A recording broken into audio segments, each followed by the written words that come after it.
Hello everyone, wherever you are. Sahabat-sahabat, video ini kembali saya buat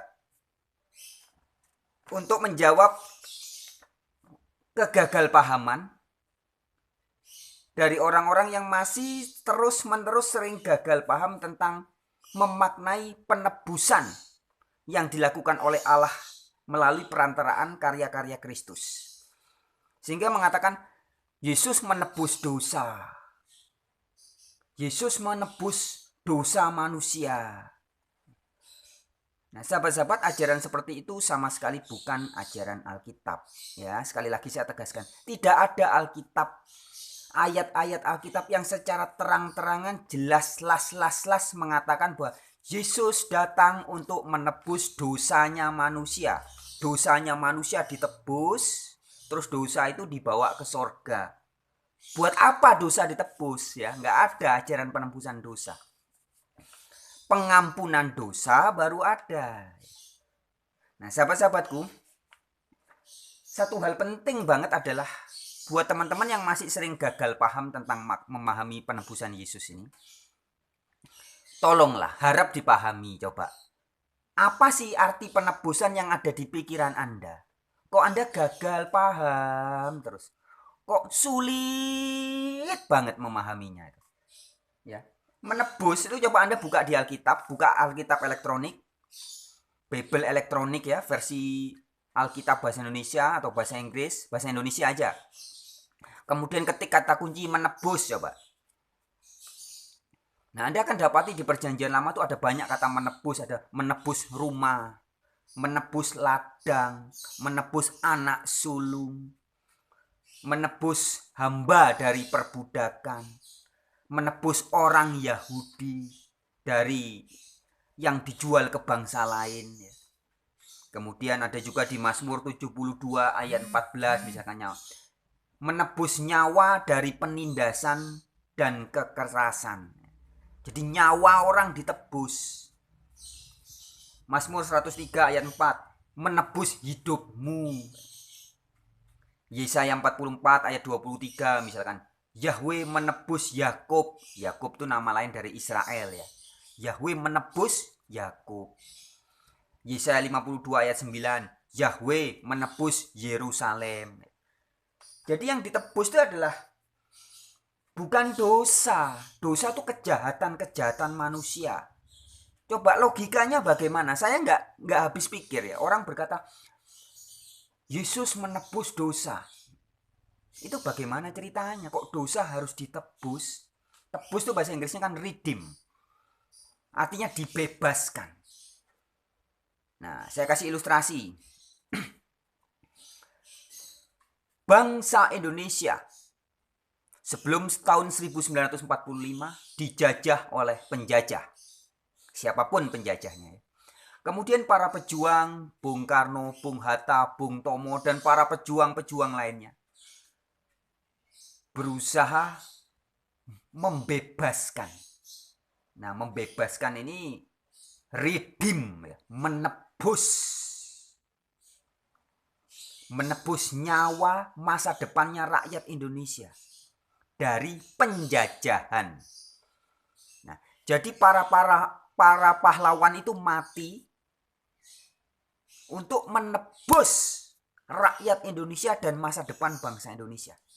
Sehingga yang tadinya bangsa Indonesia berada di bawah kekuasaan penjajah, ditebus ini, dibebaskan. Bebaskannya gimana? Wah, dengan berjuang mati-matian, dengan konferensi nggak bisa, dengan mediasi nggak bisa, akhirnya perang, darah tercurah, mati-mati beneran, bukan mati-matian ya, mati beneran. Semua dilakukan untuk menebus masa depan bangsa Indonesia supaya tidak lagi berada di bawah penjajahan. Paham? Paham. Tuh, paham toh? Para pejuang menebus rakyat Indonesia, Anda paham. Itu yang pertama. Kemudian yang kedua, saya kasih contoh. Beberapa tahun yang lalu ada TKI di negeri Arab Saudi sana. Tenaga kerja Indonesia ya, TKI kerja di Arab Saudi karena kasus tertentu. Kemudian dia kena kasus hukum dan diancam mau dibunuh.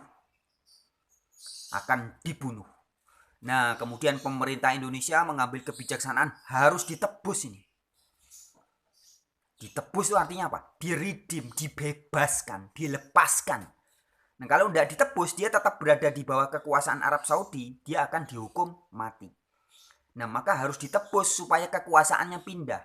Tidak lagi berada di bawah kekuasaan Arab Saudi, tapi diambil alih kekuasaannya di bawah kekuasaan pemerintah Republik Indonesia. Nah, itu ditebus. Nah, cara nebusnya gimana? Dengan mediasi, dengan dibicarakan, nggak bisa ya, akhirnya harus bayar sejumlah uang atau apapun bentuknya. Nah, akhirnya TKI itu selamat, berhasil ditebus, tidak lagi berada di bawah kuasa Arab Saudi. Sekarang berada di bawah kuasa pemerintah Indonesia. Loh, selamat toh, bebas toh. Bisa dipahami? Bisa. Nah, itu contoh yang kedua. Anda bisa paham toh? Contoh yang ketiga, apalagi ya? Saya sering memberi contoh sebenarnya pakai pegadaian ya. Karena sesuatu hal, kacamata saya yang mahal ini, harganya 1 miliar, misalkan begitu ya, ada berlapis emas. Karena sesuatu hal, akhirnya dia harus tergadai di pegadaian. Nah, ini berada di bawah kuasa pegadaian. Kalau saya tidak menebusnya, maka ini terserah pegadaian. Jatuh temponya mau sama pegadaian dilelang, mau dijual, mau dibuang, terserah dia. Nah, maka supaya ini selamat bisa kembali kepada saya, maka harus saya tebus. Nah, nebusnya gimana? Tidak mungkin dengan mediasi. Pegadaian saya tidak punya uang, tolong dikembalikan kacamata, tidak bisa. Harus dengan sejumlah uang. Saya tebus dengan sejumlah uang. Akhirnya kembali menjadi milik saya. Loh, tadinya ini berada di bawah kuasa pegadaian, sekarang sudah di bawah kuasa saya. Terserah saya. Mau saya pakai, mau saya buang, mau saya jual, mau saya apakan, dia sudah berada di bawah kekuasaan saya. Dibebaskan ini. Nah, begitupun di perjanjian lama ketika ada rumah yang ditebus, rumah yang tadinya berada di kuasa bangsa atau orang tertentu harus ditebus, diambil alih kekuasaannya. Ada juga dikatakan ladang ya. Ada juga anak manusia, anak sulung. Ada hamba yang ditebus dari perbudakan. Musa juga dipakai oleh Allah untuk menebus bangsa Israel dari perbudakan di Mesir. Ya. Nabi Musa sebenarnya penebus yang sejati adalah Allah, tapi berkarya melalui Nabi Musa. Menebus, menyelamatkan, meridim, membebaskan bangsa Israel yang tadinya berada di bawah kekuasaan Fir'aun, ditebus, dibebaskan supaya tidak lagi berada di bawah kekuasaan Fir'aun, supaya berada di bawah kekuasaan Allah sepenuhnya. Bisa dipahami? Bisa. Loh, ada berapa contoh tadi sudah bisa dipahami. Kemudian kasih contoh lagi. Beberapa tahun yang lalu, zaman masih ada GAM, Gerakan Aceh Merdeka. GAM sempat menyandra beberapa masyarakat Indonesia, disandra. Nah, artinya ketika disandra, masyarakat yang tersandra itu sedang berada di bawah kuasa GAM, pimpinan-pimpinan Gerakan Aceh Merdeka. Nah, ini kalau tidak dibebaskan, tidak dimerdekakan, tidak ditebus, maka dia akan berada terus di bawah kuasa GAM. Dan terserah GAM, mau dibunuh, mau disiksa, mau diapakan, terserah. Nah, supaya selamat, maka harus ditebus. Biar selamat, ya harus diselamatkan. Diselamatkan, ditebus, dibebaskan. Nah, maka oleh TNI berjuang melalui pertama mungkin ngomong, pendekatan mediasi, pendekatan baik-baik, kekeluargaan nggak bisa, akhirnya dengan kekerasan. Perang. TNI membebaskan para sandera. TNI menebus para sandera itu.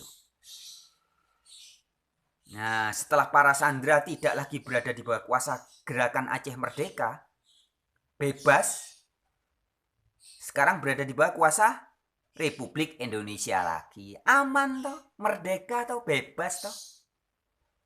Bisa dipahami? Bisa. Loh. Semua contoh itu bisa dipahami ya.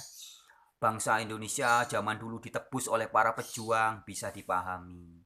Nabi Musa menebus bangsa Israel dari perbudakan di Mesir, bisa dipahami? Bisa. Nah sekarang kita ngomong giliran Yesus kok angel mendo. Kok kayaknya susah sekali memahami penebusan yang dilakukan oleh Allah melalui perantaraan Yesus ini. Kenapa coba?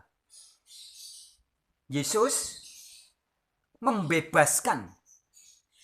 Kalau Nabi Musa membebaskan manusia dari perbudakan kekuasaan Mesir. Yesus membebaskan manusia dari kekuasaan dosa. Dosa itu beneran berkuasa. Salah satu contoh, ketika saya sedang dikuasai dosa kebencian, dendam misalnya, dendam, atau seorang perempuan dendam dengan mantan suaminya, seorang laki-laki dendam dengan mantan pacarnya. Loh ini kalau tidak dibebaskan, tidak ditebus, bahaya. Dendam kesumat ini bahaya. Setahun, 2 tahun, 3 tahun tidak diselesaikan, bisa meledak nanti suatu saat. Kebencian itu bisa meledak. Bahkan dendam bisa ujung-ujungnya bisa pembunuhan, bisa terjadi kejahatan demi kejahatan. Nah, ketika saya atau Anda atau siapapun kita sedang dikuasai roh kebencian yang betul-betul berkuasa, kalau tidak dibebaskan, tidak ada pelepasan, tidak ada penebusan, bisa sampai tua tetap benci, mati, dibawa mati kebenciannya. Nah, Yesus bisa membebaskan Anda dan saya dari kuasa dosa. Salah satu contohnya roh kebencian tadi. Yesus memampukan kita bisa memaafkan orang, mengampuni orang yang bersalah. Loh, ketika saya terbebas dari roh kebencian, dari roh balas dendam, maka ketika ada orang yang bersalah kepada saya bisa dengan mudah mengampuni dan memaafkan. Loh, jadi bebas hidup saya, merdeka, tidak terikat oleh kuasa dosa. Nah, ketika orang terikat dengan kuasa dosa, kebencian, itu baru satu contoh ya, dosa kebencian. Bangun tidur, benci dengan mantan. Makan, ingat mantan. Mandi, ingat mantan. Benci terus. Tersiksa kan? Nah, Yesus membebaskan manusia dari keterikatan atau dari kuasa dosa ini. Itulah makna penebusan, pembebasan yang dilakukan Yesus. Jadi Yesus membebaskan Anda dan saya kalau mau dibebaskan. Anda misalkan masih terikat dengan kuasa duniawi, ingin kaya raya. Lihat tetangga punya mobil bagus, iri. Nah, jangan main-main loh dengan dosa iri. Dosa iri ini bisa betul-betul memperbudak kita dan menyiksa kita jika tidak diselesaikan. Misalkan ya, seseorang yang iri dengan tetangganya punya mobil mewah atau punya rumah mewah. Kemudian seseorang ini iri dengan tetangga itu. Tiap hari pikirannya kepingin kaya, kepingin lebih dari dia, akhirnya dia menghabiskan waktu setahun, 2 tahun, belasan tahun, bahkan puluhan tahun. Waktu hidupnya dipakai buat kerja keras, menumpuk kekayaan, mencapai biar bisa punya rumah mewah atau mobil mewah. Akhirnya sudah tua, sakit, terus mati. Tersiksa toh? Hanya karena dosa iri, tersiksa. Bertahun-tahun bahkan puluhan tahun hidup dalam tersiksa. Dalam bertetangga tersiksa. Berteman tersiksa. Dalam masyarakat tersiksa akibat dosa. Nah, coba kalau tidak punya rasa iri. Nah, bagaimana rasa iri bisa hilang? Nah, ini butuh pelepasan, pembebasan, penebusan. Nah, Yesus sebenarnya Allah ya. Allah melalui Yesus bisa membuat manusia mampu terbebas, tertebus dari kuasa dosa dan salah satunya dosa iri tadi. Nah, jadinya nggak iri lihat teman punya mobil mewah, weh bagus ya. Lihat kakak adik kita lebih kaya secara materi, wah keren. lihat saudara kita lebih cantik dari diri kita, wah bagus, tidak ada rasa iri. Nah, kemampuan ini bisa dimiliki orang yang sudah ditebus, dibebaskan dari kuasa dosa itu. Beneran loh, kuasa dosa tidak main-main. Hanya karena dendam pribadi yang kecil aja. Setahun, 2 tahun dia mulai besar, jadi remaja, jadi tua, jadi janggutan. Si dosa itu sudah jadi nenek-nenek, jadi kakek-kakek janggutan. Kalau tidak dilepaskan, tidak dibebaskan, tidak ditebus, dosa akan merenggut kebahagiaan Anda. Bahkan sampai mati masih tetap berada di bawah kuasa dosa. Ya.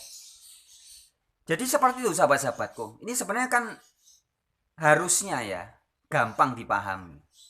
Jadi Yesus tuh menebus manusia. Anda dan saya yang merasa atau yang betul-betul sadar sedang berada di bawah kuasa dosa. Nah, Yesus menawarkan pembebasan, penebusan. Mau enggak? Anda yang hidup dalam roh kebencian, roh iri dengki, roh duniawi, roh keegoisan, roh cinta diri. Jadi kita manusia ini kan bisa melekat atau terpenjara dengan banyak kuasa-kuasa gelap. Pengen kaya, orang tersiksa, siang malam kerja keras karena pengen kaya. Nah, kalau ikut Yesus itu bisa dibebaskan, dimerdekakan dari keinginan itu. Jadi tidak pengen kaya lagi. Tapi sadar bahwa dirinya sudah kaya raya karena memiliki Allah yang maha kaya. Loh, bukan memiliki sebenarnya, dimiliki. Karena dirinya dimiliki oleh Allah yang maha kaya. Jadi tidak lagi ada keinginan pengen aneh-aneh itu. Kok bisa keinginan hilang?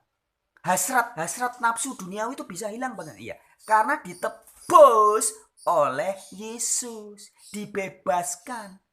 Kalau Anda dan saya dibebaskan dari kuasa setan, kuasa kegelapan, gak bakalan ingin yang aneh-aneh lagi. Punya istri 1 sudah cantik, pengen istri 2, istri 3, istri 4, istri 5, gak bakalan. Tidak akan memiliki hasrat hawa nafsu yang aneh-aneh. Karena orang akan memiliki hasrat atau hawa nafsu keinginan yang aneh-aneh itu ketika berada di bawah kuasa setan. Setan bisa memberikan Anda nafsu apa saja sesuka dia. Tetapi ketika saya dan Anda berada di bawah kuasa Allah melalui Yesus Kristus, maka akan diberikan hati, pikiran-pikiran yang baru. Keinginan-keinginannya tidak akan lagi duniawi. Bebas, terbebaskan, tertebuskan dari hawa nafsu duniawi itu. Nah, itulah makna penebusan Yesus. Penebusan Allah yang dilakukan melalui Yesus. Ya. Baik sahabat-sahabatku, semoga video ini bisa dipahami. Ya. Kalau belum dipahami ya nanti suatu saat saya harus bikin lagi, memberikan edukasi lagi. Ya, karena memang salah satu tugas saya adalah mewartakan kabar baik atau Injil ini. Dan salah satu inti dari kabar baik atau Injil ini ya adalah pembebasan, penebusan yang dilakukan oleh Allah Bapa melalui Yesus Kristus bagi manusia yang mau ditebus, yang mau dibebaskan. Maka salah satu kehadiran Yesus juga untuk menginsyafkan manusia akan dosa. Jadi diinsyafkan dulu, diingetin dulu. Loh, kamu sekarang sedang berada di bawah kuasa hawa nafsu loh, kuasa dosa loh. Nah, kalau sudah sadar baru bisa dibebaskan. Kalau belum sadar masih merasa baik-baik saja hidup dalam duniawi, dalam gelimang hawa nafsu dan sebagainya, ya nggak akan bisa, butuh penebusan.